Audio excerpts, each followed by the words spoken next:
You are listening to Alex Nanlohi Podcast, to know the Lord and to make Him known.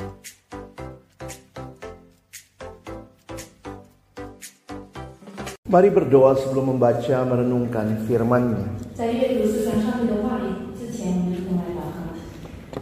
Kami datang dalam ucapan syukur terima kasih karena sungguh Tuhan baik dan menyatakan kebaikan-Mu dalam hidup kami.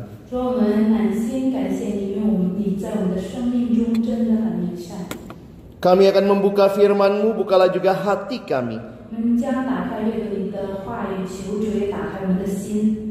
Jadikanlah hati kami seperti tanah yang baik.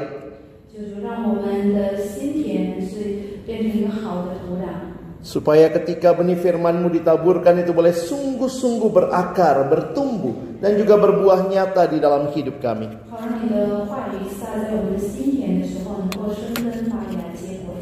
Berkatilah setiap kami ya Tuhan, agar kiranya kami sungguh-sungguh boleh menjadi bukan hanya pendengar, tapi pelaku-pelaku firman-Mu.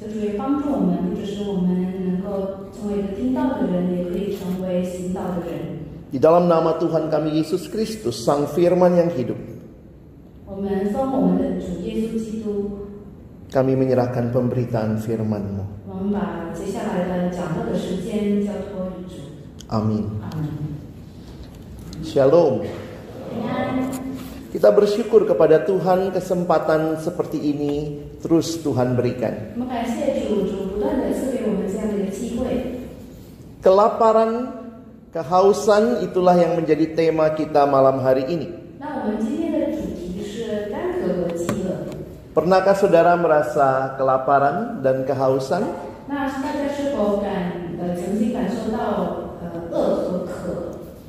Saya yakin ada yang mungkin harus melakukannya.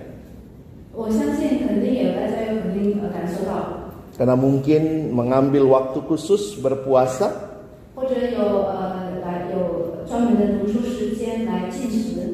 Puasa secara Kristiani, berdoa, membaca firman.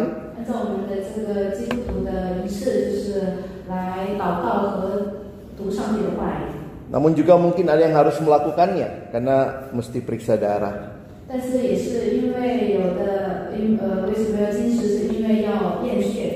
Puasa 12 jam, jadi mungkin juga kelaparan secara khusus.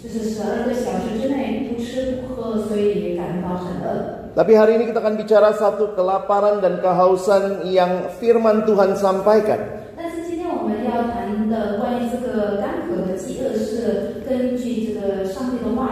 Dan lebih uniknya lagi, ini adalah bentuk hukuman yang Tuhan berikan kepada umat Israel.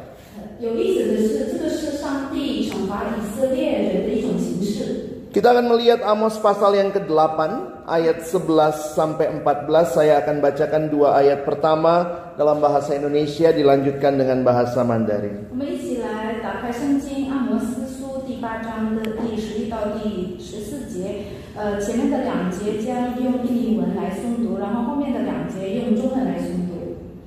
Sesungguhnya waktu akan datang, demikianlah firman Tuhan Allah, aku akan mengirimkan kelaparan ke negeri ini, bukan kelaparan akan makanan dan bukan kehausan akan air, melainkan akan mendengarkan firman Tuhan.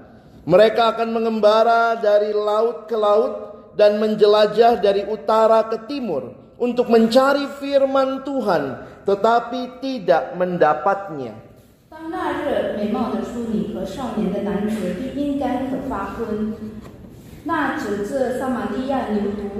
启示的说，但哪，我们指着你那里的活神启示，又说我们指着别是巴的神道启示，这些人都必扑倒，永不再起来。 Saudara yang dikasihi Tuhan, mari sebentar melihat konteks dari bacaan kita. Nabi Amos adalah nabi yang berasal dari kota di Yehuda, namanya Tekoa. Tetapi menariknya dia berkhotbah kepada orang-orang Israel di kerajaan utara.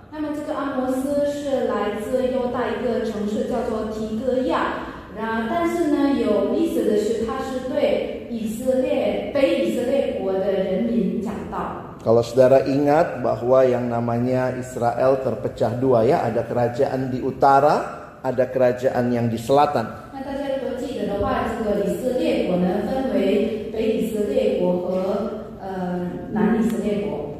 Lihat sebentar Amos itu dari yang warna purple itu ya, ungu itu dari Yehuda, sementara dia melayaninya di atas yang warna orange di kerajaan Israel. 那大家可以看到这个地图，这个摩斯是来自那个紫色那个部分，就是犹大国，然后但是呢，他去那个北以色列那边传道。 Saudara perhatikan Allah peduli dengan umatnya. 那么大家可以注意看，上帝很关心他的子民。 Karena itu Allah mengutus nabinya untuk memberikan peringatan kepada umatnya untuk kembali kepada Tuhan. 因此呢，上帝就派他的先知来提醒这个警告以色列人来归向主。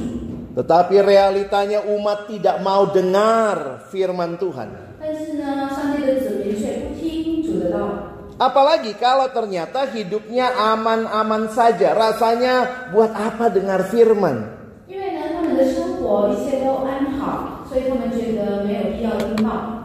Pada masa Amos melayani, masa itu banyak orang hidup makmur, ibadah tetap jalan, rasanya damai semuanya. 那么在这个阿摩斯先知这个时代呢，那个人民的生活很富裕，然后呢，宗教仪式都是照样进行，都是感觉这个太平。 Tetapi Tuhan melalui Amos melihat ketidakadilan yang terjadi di tengah-tengah umat. 但是呢，上帝呢通过这个阿摩斯看到了在百姓当中呢有很多的不公义的事情发生。 Harusnya umat Allah itu taat kepada Allah dan mengasihi sesama.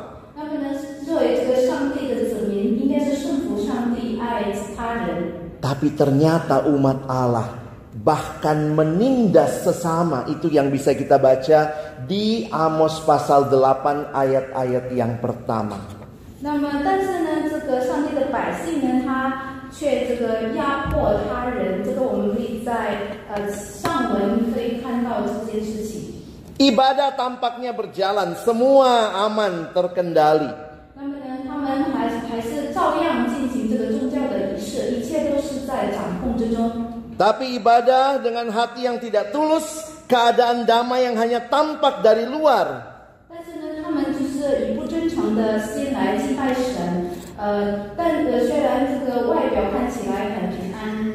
Dan di tengah situasi itulah Amos menyampaikan pesan, Allah akan menghukum bangsa Israel. 但是在这种的情况呢，阿摩斯先知他却传达了上帝的话语，就是上帝将惩罚以色列人。 Dan saudara menarik ya, karena kelaparan dan kehausan itu adalah bentuk hukuman Allah bagi umatnya. 所以在这边有意思的是，就是这里的干渴和饥饿是上帝对他的百姓的一种惩罚。 Saudara perhatikan, saya coba menjelaskannya dengan sederhana. 大家请注意听，我会简单的跟大家解释。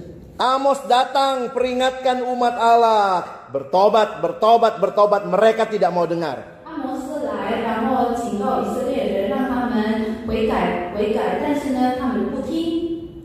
Dan Tuhan bilang begini, ada waktunya.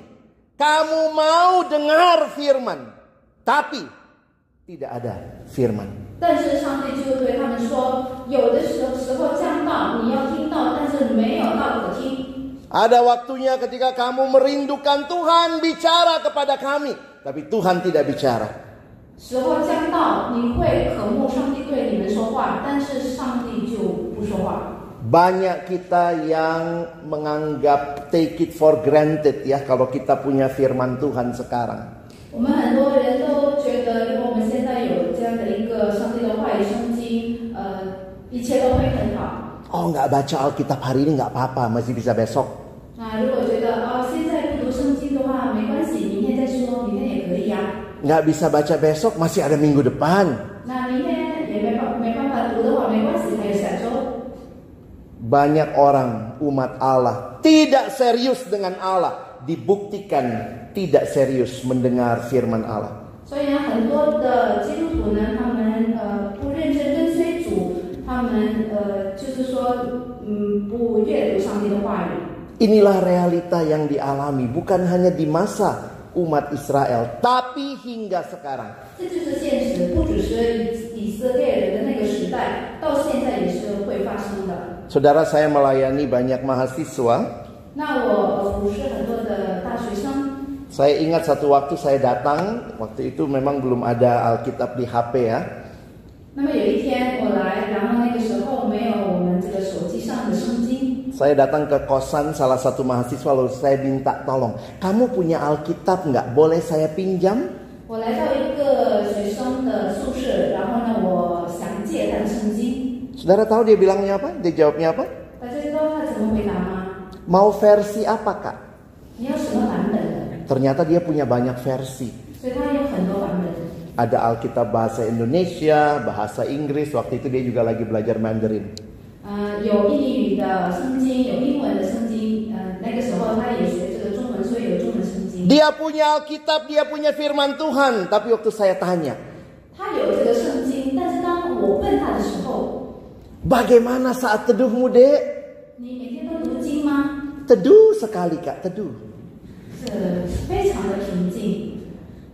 Punya Alkitab, banyak versi, tapi nggak dibaca. 他有很多的圣经，很多版本，但是他却不读。 Seperti itulah kira-kira Tuhan bilang. Waktu Amos datang, kamu tidak dengar, ada waktunya. Kamu cari firman, tidak ada firman. 所以就像刚才上帝说的，当阿摩斯来的时候，去的时候，警告你们不听；但是当你们要找那个上帝的话语，却找不到。 Dan lihat apa yang menjadi hukuman Tuhan. Tuhan akan membangkitkan kelaparan dan kehausan rohani. Begitu hebat kehausan itu sehingga dikatakan kaum muda akan terkapar, tidak berdaya. 因此呢，在这边呢，上帝的惩罚说，上帝将有这个干渴，还有这个属灵上的这个干渴和饥饿。但那这种情况是非常的严重，然后会让很多的年轻人扑倒。 Itulah yang ditulis tadi ayat 11 ya. Sekarang kalau sudah mengerti konteksnya kita lihat ya.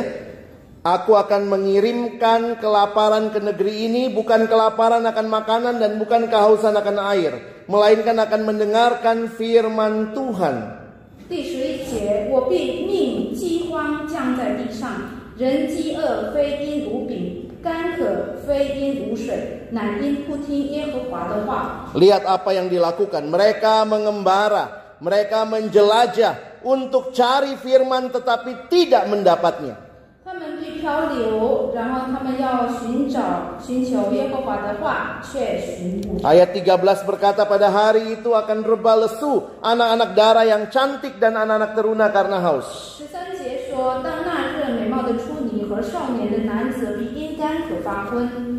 Kenapa kita sangat membutuhkan Allah dan firman-Nya dalam hidup kita? 为什么在生命中我们非常需要上帝和他的话语？ Karena kita adalah manusia yang dicipta oleh Allah dan dicipta untuk berelasi dengan Allah. 因为我们是神所创造的，然后上帝创造我们要与他有亲密的关系。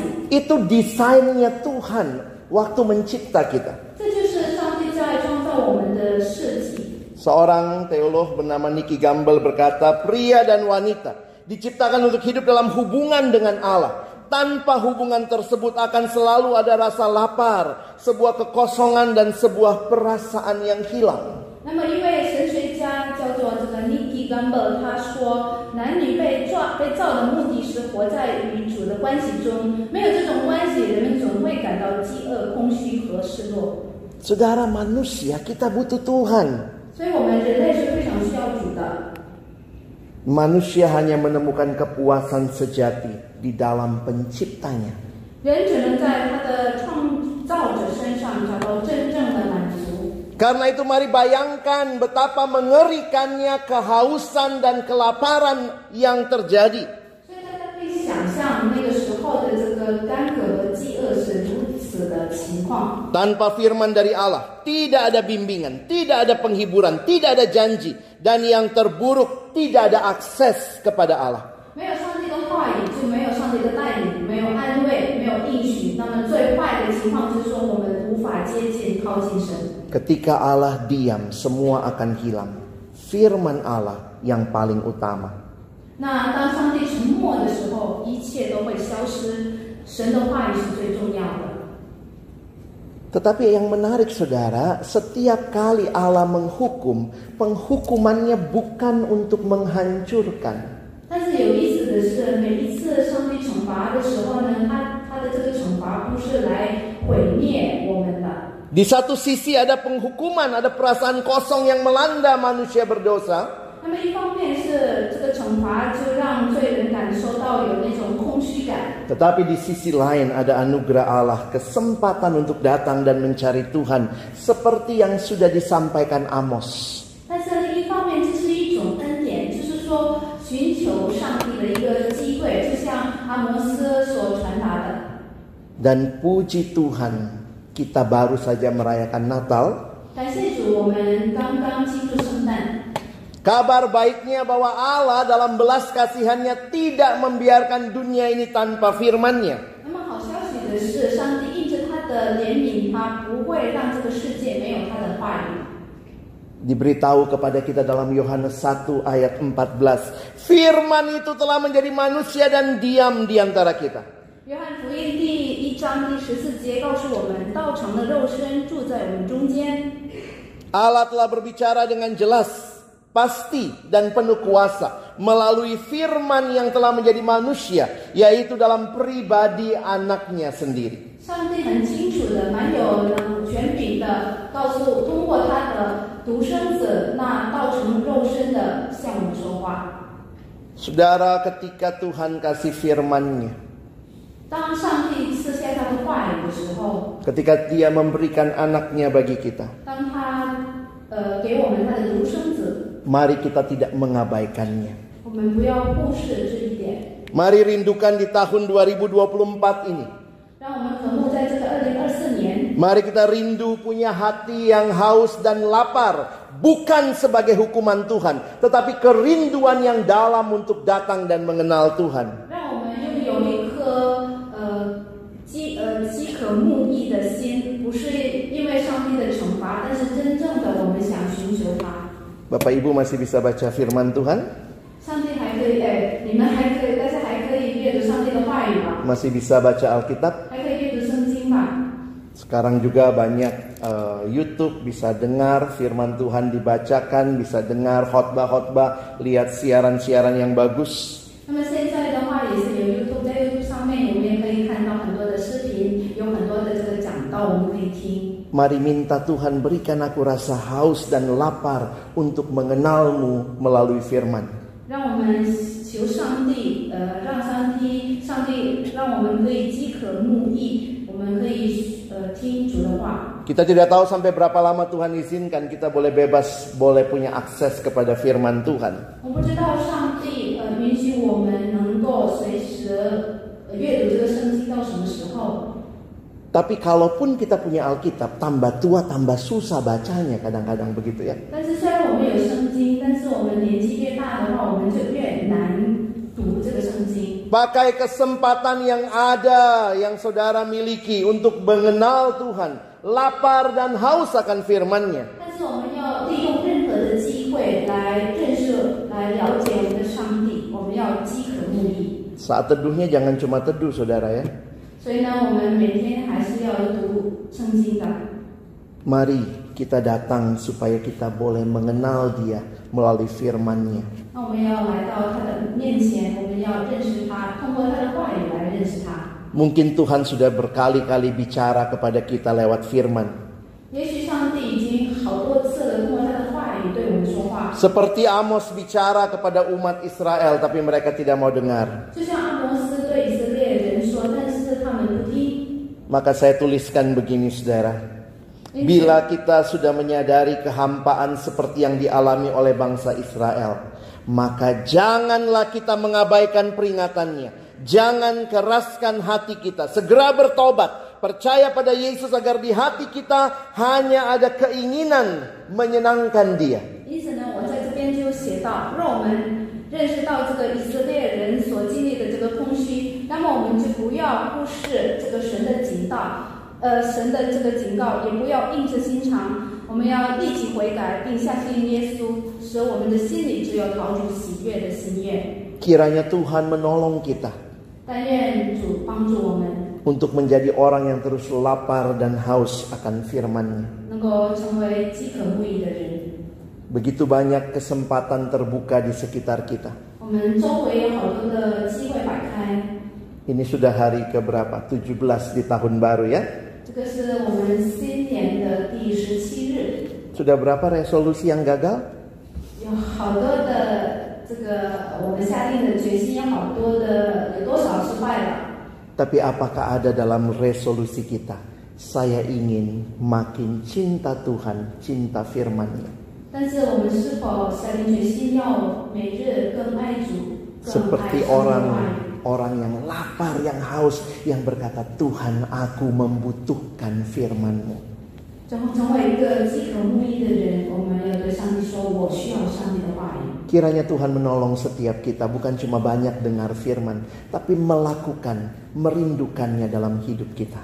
求主帮助我们，不只是听到，但是我们也可以渴慕上帝的话语，我们也可以遵行上帝的话语。 Mari kita berdoa. 我们一起来祷告。 Bapa di dalam surga, terima kasih banyak kesempatan kami memiliki firman-Mu. 我们在天上的父，我们感谢你赐给我们机会，能够拥有圣经。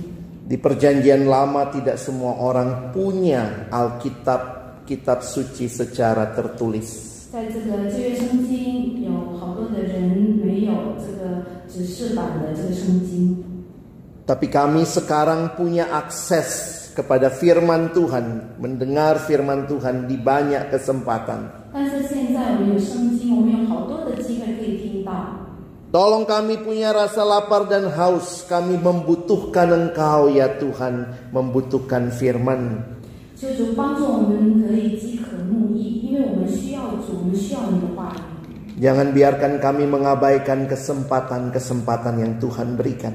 不要让我们错过你所赐的机会。